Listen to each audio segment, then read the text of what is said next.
দূর কি যে করি, ক্রমশ বেড়েই চলেছে ভুঁড়ি। আমায় কেউ দেখে বলবে বলো 8 বছর আগেই পেরিয়েছি 20? সবাই দেখে বলে 60, যেন সামনে বছরই ধরবো খাট।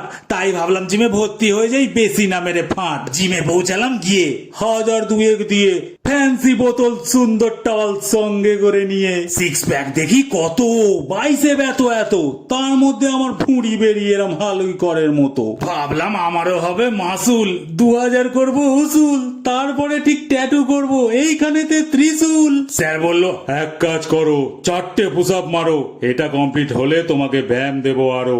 বললাম ধু ছাদার মাথা, এটা কোনো কথা? 50-60টা এখনই মেরে দেবো, গুটিয়ে আমার হাতা। এরাম হয়ে নিচু, মাথাটা করলাম উঁচু, চোখের সামনে অন্ধকার, আর দেখতে পাচ্ছি না কিছু। সম্ভব হচ্ছে না আর ওটা, শরীর কাঁপছে পুরো গোটা।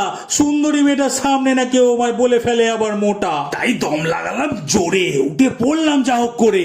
অন্য জায়গা দিয়ে দম ছেড়ে ফেললাম, একজন পালালো নাক ধরে। 1.5 মতো দিলাম, এরাম উল্টে শান্তি পেলাম। হাই হাই করে সারা জিমের অক্সিজেন আমি একাই টেনে নিলাম। সেদিন জিম টিম সব করে কি কষ্টে ফিরেছিলাম গো ঘরে, কোন রকমে বাড়ি ফিরেছিলাম দেয়াল ধরে ধরে। পরের দিন লাগছে কি বাজে, ব্যথা সারা শরীরের ভাজে।